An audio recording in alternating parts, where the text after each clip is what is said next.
Hello everyone, welcome to recitation 4. So today I'm going to solve a practice problem for chapter 4, 4.23. So let's start. In this problem, we have to derive the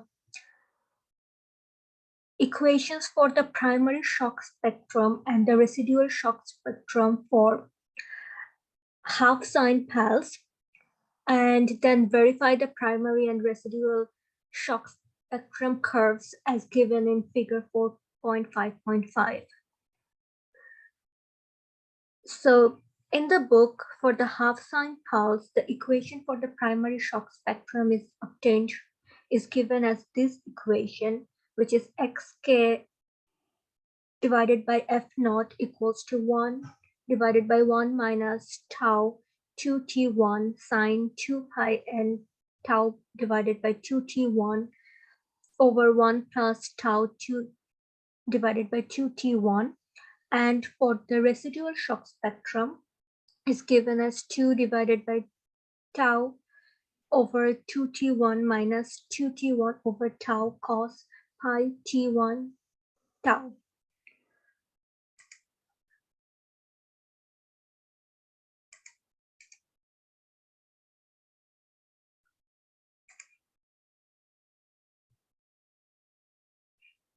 Okay, so in the book, the shock response spectrum is derived for the rectangular pulse, and we are going to do it for the half sine pulse. So for that, I'm going to start with the equation of motion for half sine pulse and the relevant theory. You can find it from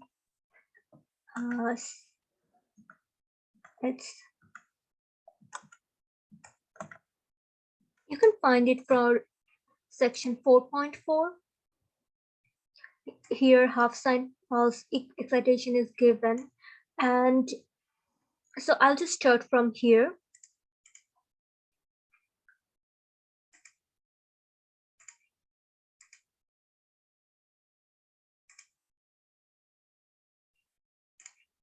Okay.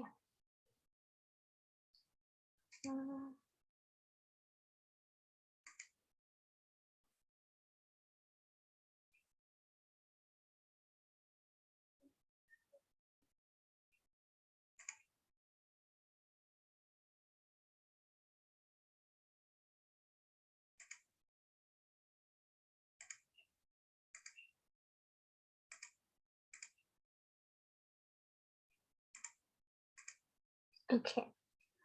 So for a half sine pulse of time duration t1, the excitation force is given as Ft equals to F naught sine F naught equals to sine pi t divided by t1 when t is less than t1.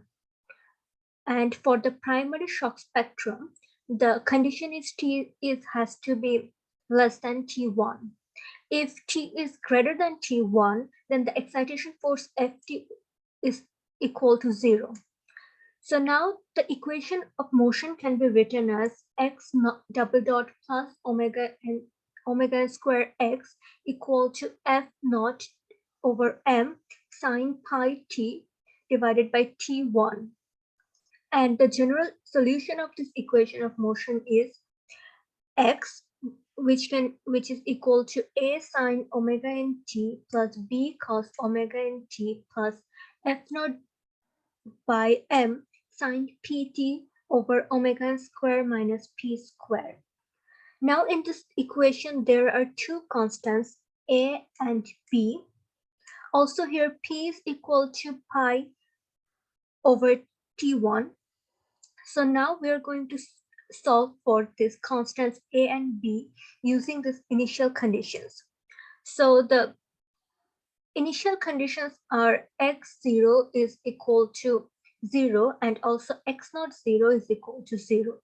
So now I'm going to put the value of t equal to 0 in equation 1, and I get x0 is equal to sine omega n is equal to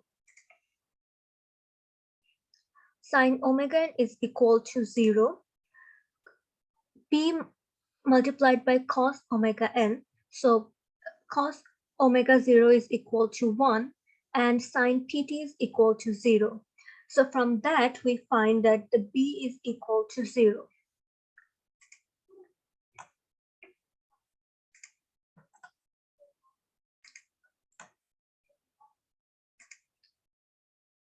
Next, so since b is equal to 0, now we can write the equation 1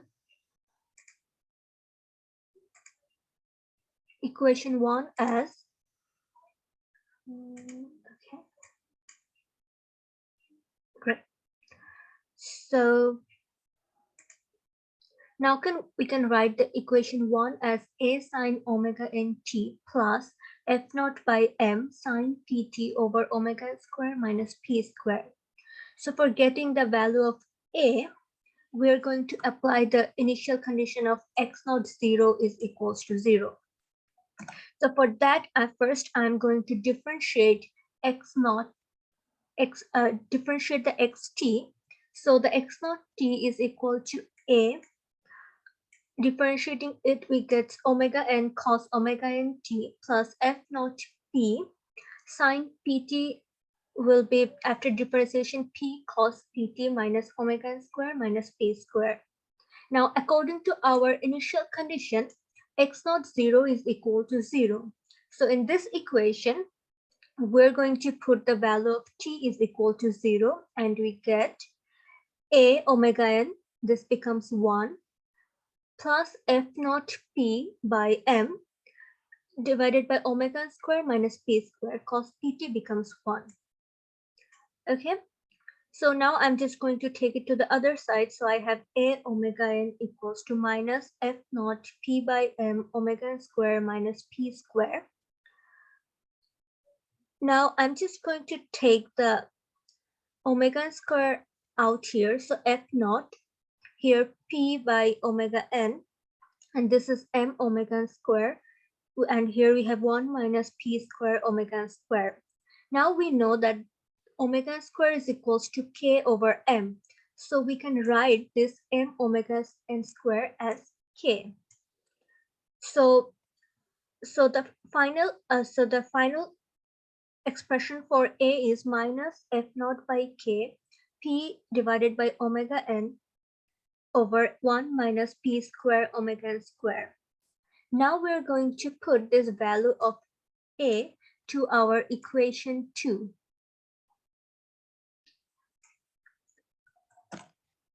So I just put the value of a here, and here we go, get x equals to minus f naught over k p over omega n sine omega n t over 1 minus p square omega square, and this value remains same, f naught over m sine pt omega square minus p square. Now we are just going to make this term similar to this denominator. So I'm just going to take the omega square out like this. So if there would be m omega square 1 minus p square omega square, which can be written as k, right? Now I'm just going to take all the common terms out. So what we have common here, we have f naught k 1 divided by p square omega square. So then in within the bracket, we will there will remain sine pt minus p by omega n sine omega n t. Now next, I'm just going to take the f naught k in the other side. So here we get our expression for kx over f naught, which is 1 divided by 1 minus p square by omega square multiplied by sine pt minus p by omega n sine omega n t. Now, just for simplicity, I'm going to assume that r is equal to p by omega n. Now we know that p is equal to pi over t1 and omega n is equal to 2 pi over time period. So I'm just going to replace the value of p and omega n, and I get r as tau over 2tn.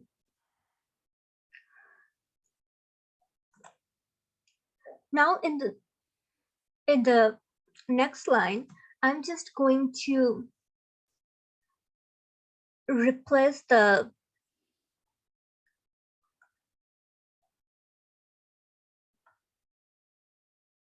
value of p over omega n as r. So I replaced it and I get kx equals to f naught. Kx f over f naught is equal to 1 over 1 minus r square sine pt minus r sine omega nt. So for the primary shock spectrum, we have to find the maximum value of kx over f naught, which means the derivative of kx by f naught is going to equal to 0, and that will give us the corresponding time tm at which the kx over f naught becomes 0. So I'm just differentiating it here. So 1 over 1 minus r square sine pt becomes p cos pt, and sine omega n t would be omega n cos omega n t. Also, so now for maximum value of kx over f naught, this derivative value is going to be 0. So I'm going to set it equal to 0, and the corresponding time I'll be denoting as tm. So here we get 1 over 1 minus r square multiplied by p cos ptm minus r omega n cos omega n tm equals to 0. So 1 divided by 1 minus r square gets cancelled because it's multiplied by 0. So there remains p cos ptm minus p cos omega n tm equals to 0.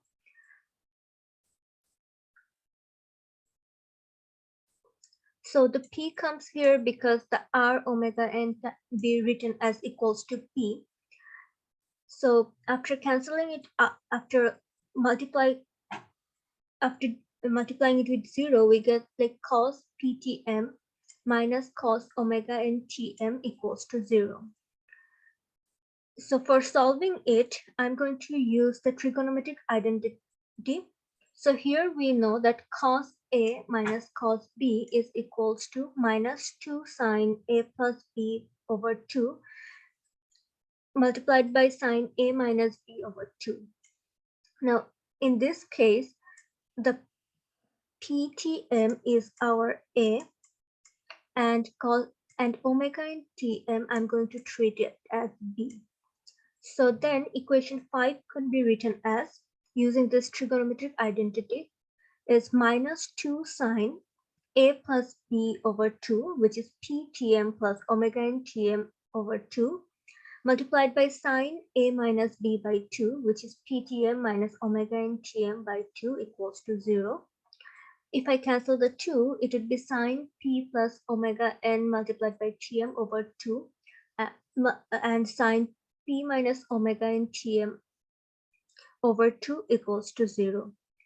So this equation will only be satisfied if in the right hand side there is like sine n pi.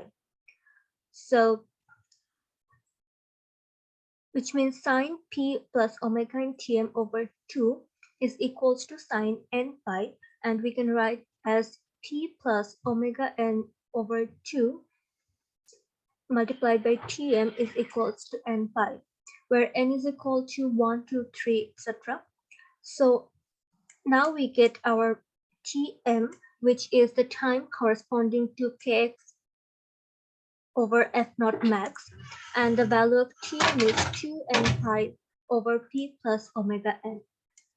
Now I'm going to replace the value of tm in the equation of kx by f naught.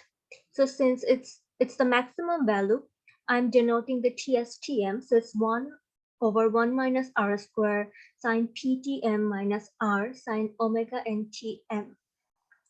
So in place of tm, I'm just replacing the value of 2 and pi plus over p omega n, similar here. Next, I'm going to simplify it. So here you can see it's 2 and pi p. I'm taking the omega n out, so I can write it as like p over omega n plus 1. Similarly here, I'm also taking the omega n out, so it would be also p over omega n plus 1. Since we know that r is equal to p over omega n, so here we have p and omega n. So I'm just going to replace it with r. And here the omega and get cancelled. So we have like minus r sine 2 twice n pi over 1 plus r. Next, I'm going to simplify this term. So I'm just going to write it as minus sine twice n pi over 1 plus r. And we know that minus sine theta can be written as sine twice n pi minus theta. So I'm just going to apply that. So here we had minus sine twice n pi over 1 plus r.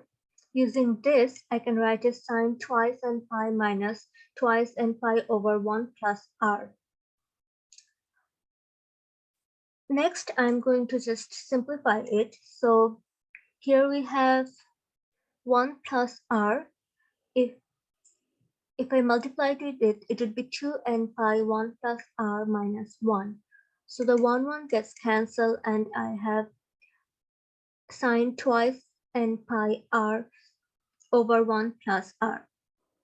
So now in the first and second term, the sine value becomes equal. So I'm just going to take it out, the sine twice n pi r over 1 plus r, and I have 1 plus r here. So now if I simplify it, the 1 plus r get cancelled. So I have 1 divided by 1 minus r, and in this sine twice n pi r divided by 1 plus r. Now, as we calculated before, r is equal to time period over 2t1.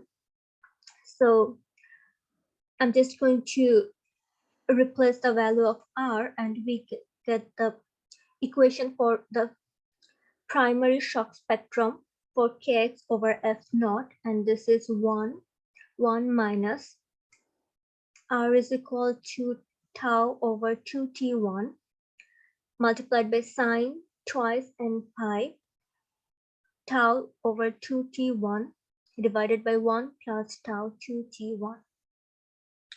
So this was the equation we're supposed to prove, and we got that.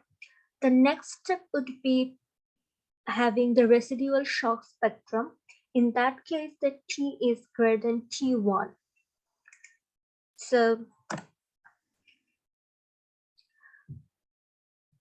in this case, when t is greater than t1, the general solution for equation of motion is going to be different. You can find the theory in page 99 of section 4.4, and you'll find the explanation here. So I'm just going to directly use the general solution here and proceed with the proof. So for t is greater than t1, the general solution of equation of motion is x naught t1 over omega n sine omega n t plus x t1 cos omega n t. Now in this equation we have two constants. One is x t1 and another is x naught t1. So first we have to solve for this. So I'm just going to use the equation kx over f naught that we derived before, which is 1 over 1 minus r square multiplied by sine pt minus r sine omega n t. So for finding the value of x t1, I'm just going to put t is equal to t1 in this equation. So I get kx t1 over f naught 1 over 1 minus r square multiplied by sine pt1 minus r sine omega in t1. Now, previously we have used that p is equal to pi over t1. So we can write pt1 is equals to pi. So the sine pt1 becomes sine pi, and we know that sine pi is equals to 0. So then our value of xt1 becomes f naught over k multiplied by 1 over 1 minus r square minus r sine omega n t1. So we get our value of xt1. Now for getting the value of x naught t1, I'm just going to differentiate the equation, and differentiating it, I get 1 over 1 minus r square sine pt1 becomes p cos pt1, and r sine omega in t1 becomes r omega in cos omega in t1. So similarly, I'm going to replace the pt1 is equal to pi. So here we have p cos pi minus p cos omega in t1. So we know that the value of cos pi is minus 1. So our final expression for x naught t1 is equal to f naught over k minus p over 1 minus r square multiplied by 1 plus cos omega n t1. Now I'm going to replace the value of xt and xt1 in our in our equation of x, which is like the general solution. So okay, here is the equation, and I replaced it. So here I get f naught over k minus p 1 minus r square 1 plus cos omega n t1, and we had sine omega n t over omega n. Again for xt1, I'm writing f naught over k 1 over 1 minus r square minus r sine omega n t1, and here we have the cos omega n t.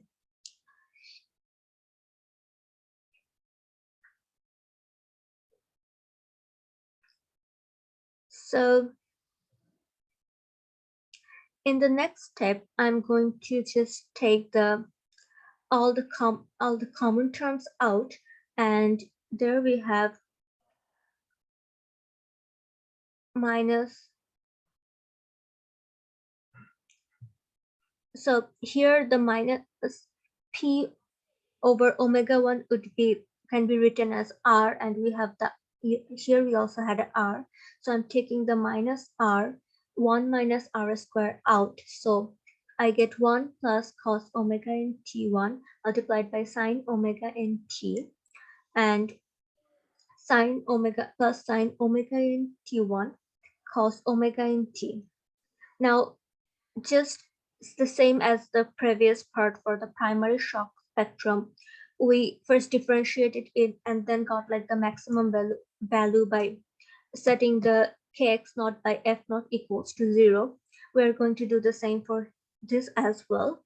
So if I differentiate it, I get kx naught over f naught equals to minus r over 1 minus r square.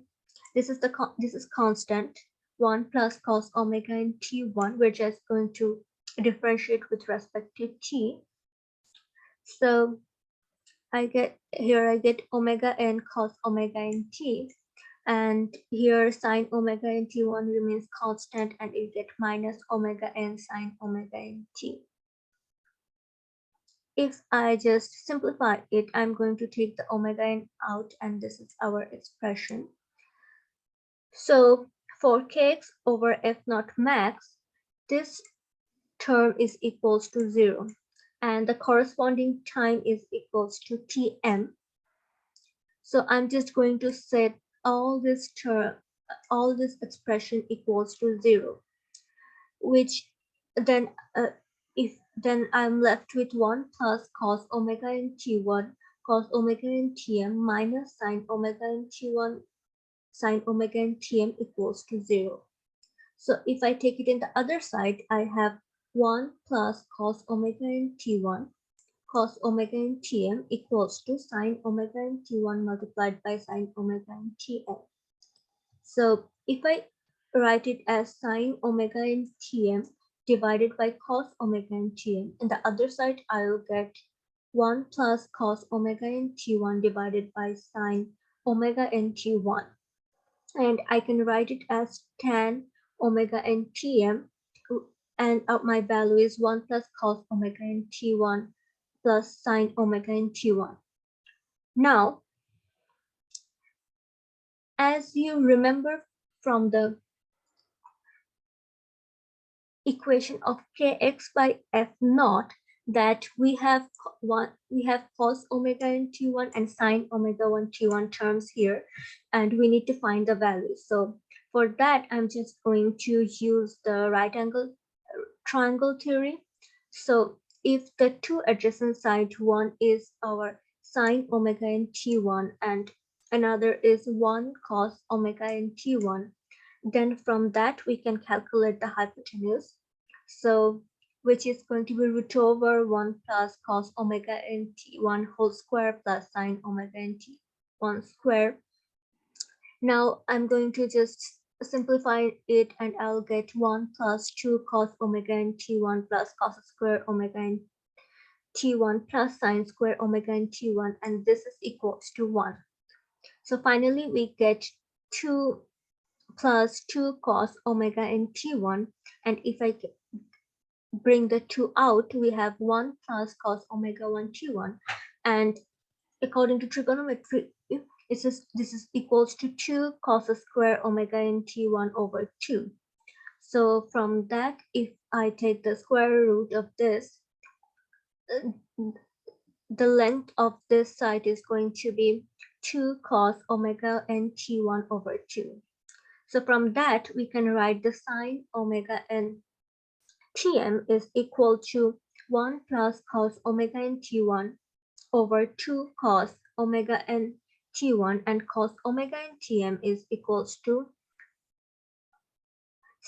sine omega n T1 over 2 cos omega n T1 over 2. Now I'm going to replace it in the equation of kx f naught max. So in this initial equation, we had this sine omega n Tm and cos omega n Tm. So I'm just going to replace it with these values. And I put it the value here. After simplifying, I get 1 plus cos omega n T1 square plus sine square omega n T sine square omega n T. So which can be simplified the same way we have done it like here, and I get 2 cos square omega n T1 over 2, and there was another 2 here which gets cancelled by this 2. So our final expression is minus r over 1 minus r square multiplied by 2 cos omega n T1 over 2. If I multiply the both side of the fraction, the denominator and the numerator, with r, I get 1 by r minus r, and here we have 2. So our expression becomes 2 over r minus 1 by r cos omega n T1 over 2. And we know that r was equal to time period over 2tn, and omega was equal to 2 pi over tau. So I'm just going to replace it with here in this equation, and I get 2 over tau over 2tn minus 2tn over tau multiplied by cos pi t1 over tau. Now, as the problem says, we have to derive this equation for the residual shock spectrum, so we just derived it. So next, the question says to verify the primary and the residual SRS curves for figure 4.5 5.5, and they also say when T1 by tau is greater than 1.5, we have to use n as 2. So you will find the relevant diagram at here. Yes, in section 4.5, page 103. Also, the equations 4.5.4 and 4.5.5 is also given here. So I'm just going to plot for the primary shock spectrum. For the secondary shock spectrum, it's going to be just the same process. You are going to use this equation 4.5.5, and in this case you don't have to use n equals to 2 after 1.5 because in the question it's only valid for the primary SRS equation. So let me show you. So in the primary SRS, when t is equals to t1, you remember that we derived the equation to be kx over f naught max, which is 1 over 1 minus tau 2t1 multiplied by sine twice n pi tau over 2tn divided by 1 plus tau 2tn. So here I'm going to just calculate, I'm just going to do iteration for like t1 over tau and just calculate the value of kx f naught max. So first I'm going to start with 0.1, and for that the value of n I'll consider as 1. So I did 0.1, then 0.25, 0.3, 0.4, 0.6, 1, and 1.5. But after when my t1 over tau exceeds 1.5, as the question says, I'm going to use n equal to 2 for to solve kx over f naught max. And I just calculate the value of 2, 2.5, and 3. And here you can see my graph. So in the x-axis, there is t1 over tau, and the y-axis, there is kx f naught max. And this is my shape of the primary shock SRS curve. And if you look into the figure 4.5, you can see that the trend is similar.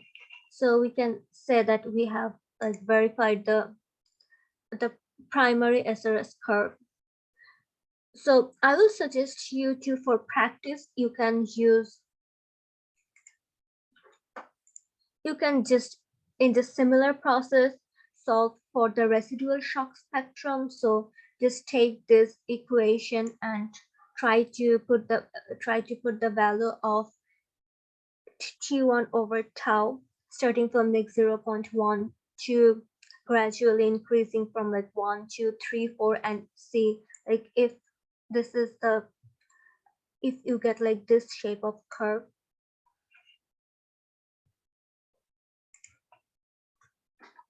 So any question?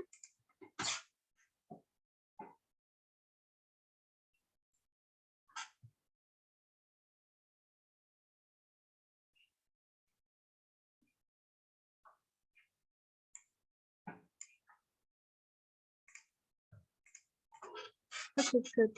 So we don't have any question. So since this was a very long proof, I'm going to upload this PDF to the TF folder under my name. It's already and you can find it like with the video. And for today, this is all I had. Thank you for attending. So do you have any question about like chapter 4 or any other chapters?